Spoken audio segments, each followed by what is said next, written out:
Hello everybody, this is Pitejo from Battle of the Ages, and today I'm gonna tell you about the last game in the Essence Metatriangular League. It was the final game of the finals between Proxy Table Gaming LuckySixes playing with Highborn Elves against RHworldbuilding playing with Saurian Ancient. The winner wins the entire tournament. Also, a draw will be enough for LuckySixes to win the tournament. Let me show you very quickly, so you can pause the rules for the two different patrols. Here you have the Highborn Elves, and here you have the Saurian Ancient. Now we rolled map number 3 with 4 terrain pieces, 2 forests in the north. RHworldbuilding won the roll-off and decided to deploy to the left in orange. And he deployed like so, with the Coatl and the Skinks on the line, and then the Saurian warriors and the 2 Caimans a bit behind the lines. To which LuckySixes replied with the mage in the archers on the elevation, on the hill, which you see as transparent here, flame wardens in the center, and then the lances in the north. This is the view from the top, and we go into turn 1 for the Saurian Ancient.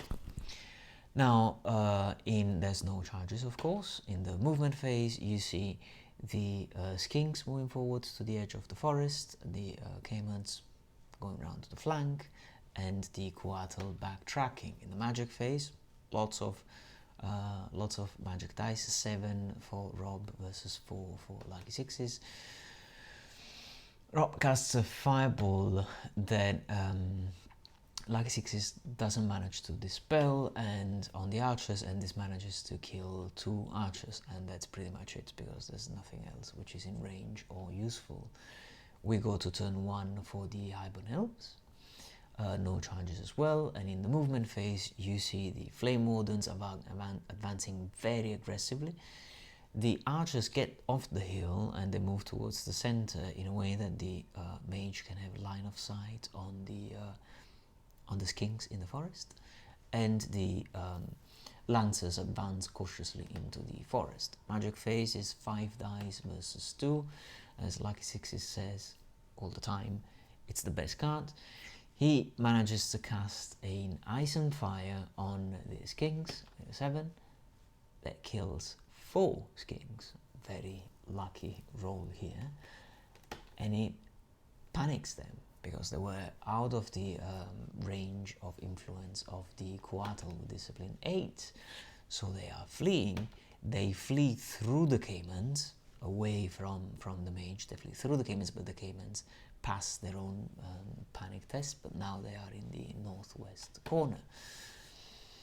And yeah, I think that with the remaining dice, LuckySixes manages to also cast a Perception of Strength on the Lancers. Turn 2 for the Saurian Ancients, there's no charges.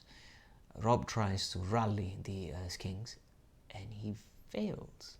Rolls very high, 5, 5, and 6. Rolls again for the flee distance, and that's enough to get them off the boards. So the poor Skinks have just advanced into the forest and then disappeared from the game. That makes it quite tough for Rob. Losing 1 unit before you start your turn 2, that is something.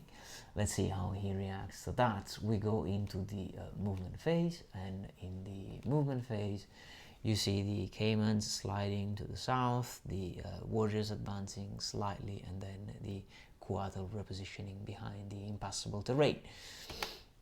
In the magic phase it's 5v2. This is good enough to cast, I think, a Scorching Salvo that kills 1 Flame Warden, and then that's for the Flame Warden, and then a Fireball on the archers, which failed the dispel roll, I suppose, and it kills 4 of them, but they managed to pass the discipline test just by chance with discipline 9, which is the discipline of the mage.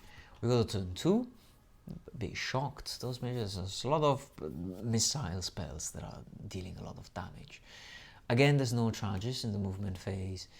Cautious advance with the archers trying to get further away towards the north. Yes, then in the magic phase it's 7v4. It's enough for to cast an Ice and Fire on the Caimans, but doesn't really have an effect. And then Perception of Strength that Rob fails to dispel on the Flame Wardens, making them +1 strength and +1 armor penetration.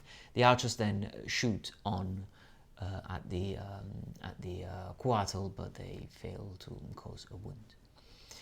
Turn 3, Rob has to decide what I'm going to do. Am I going to charge these nasty Flame Wardens, very strong units, in possibly one of the strongest in the entire game, also with a buff from the Perception of Strength, and he decides to, yes, charge with the Saurian warriors and also charge with the Caimans, and LuckySixes is going to hold both charges, but Rob only makes the one with the Caimans, and unlucky result. So the Saurian warriors, they move forward by a bit, and then the Caimans charge through the forest. They suffer 1 wound due to dangerous terrain, and then they make contact with the Flame Wardens, which have Perception of Strength.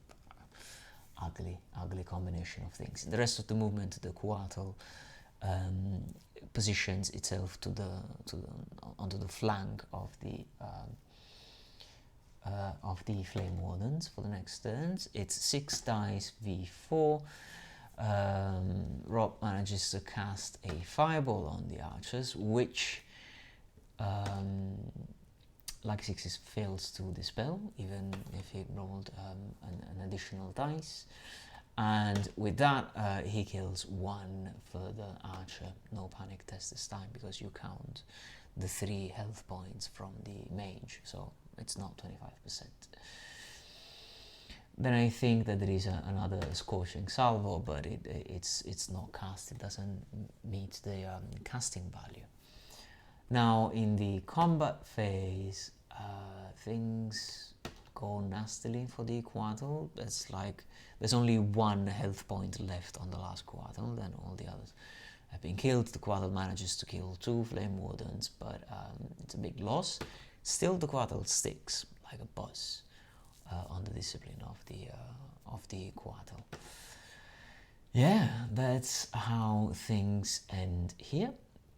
We go into turn 3 for the Highborn Elves. Charges, no charges. The Lancers just shuffle forward a little bit. Then it's time for the magic phase. A very important and all-important Perception of Strength on the Flame Wardens again, and then yeah, it is cast with Tripod.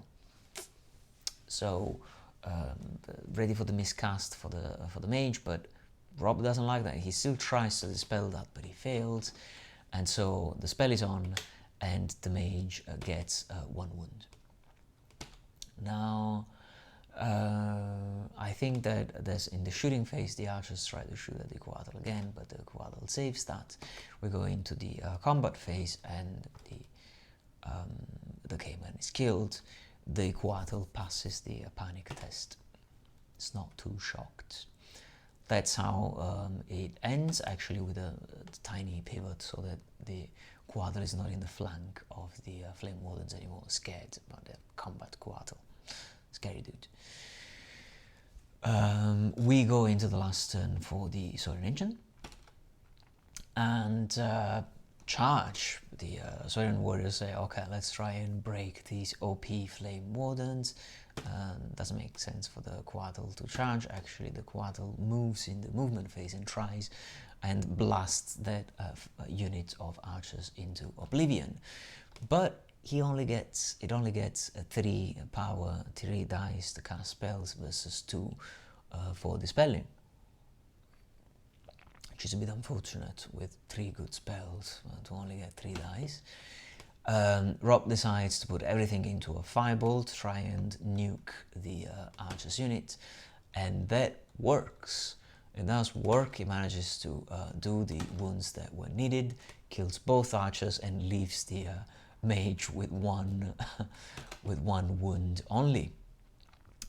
it is then time for the combat phase, and in this combat the Flame Wardens attack first and they kill 3 Saurian warriors. The Saurian warriors retaliate and they kill 4. They kill 4 Flame Wardens, and they also had charged, so in the end they win the combat by 2, which is enough to break the Flame Wardens, which then flee, but they only flee by 4 inches, so they stay inside the zone, and then if they rally in the next turn, they would be considered as scoring. We go into that turn, we see what happens. It is the charge phase. LuckySixes is considering whether to play it safe and just advance with the march, maybe with the cavalry into the zone, but I think that you know, he hears a voice that tells him to to do the charge, and so he does declare the charge, and he completes the charge and slams the lancers into the face of the Saurian warriors, and then the dice gods appreciate that and grant a rally for the Flame Wardens, right? So now both units are in there. The mage doesn't count; it's just a single character. Yeah. Then in the magic phase, he manages to put again a perception of strength. He tries to put a perception of strength on the cavalry, but that gets dispelled. He does manage to cast an ice and fire on the Quattle and to inflict 1 wound, revenge for the archers that the Quattle had nuked before. We go into the melee phase, and in the melee phase, the lancers kill 2 warriors, and the Saurian warriors kill 2 lancers in return as beasts. They still lose combat because of the charge, but then they hold with the break test, and that is how the game ends at 55 minutes from the beginning, so just in time. Well in time, I would say. It is 1 unit for the Saurian Ancient and 2 units for the Highborn Elves. So that leaves us, given the previous situation, the way we were left, with the advantage that the Highborn Elves had to be slightly to be consolidated. And so in the end, you find that it's 7 points for both Saurian Ancient and Vampire Covenant versus 11 points for the Highborn Elves, which then win the tournament. Well done to LuckySixes from Team England for having won this one. 9 patrols. We did have some concerns about the Flame Wardens being particularly performing, but it also needs to be said that LuckySixes played with a lot of luck, and he also played very well. So it's, I think it was a concomitant causes that made for a very reasonable win in the end for the Highborn Elves of LuckySixes. And speaking of Highborn Elves, if you like this model that is here representing the winners of the tournament, which is the elf, Chiro the Elf, you will find it into the starter set that we just produced here at Veil of the Ages. So if you want to have that one elf, which you see here, painted here by Remy, or if you want to support our initiative, you can go to our website on veiloftheages.com and buy the starter set for yourself. This is all for now. End of the self-promotional shameless plug. I will see you in the next initiative around the 9th age. Bye everybody. Cheers.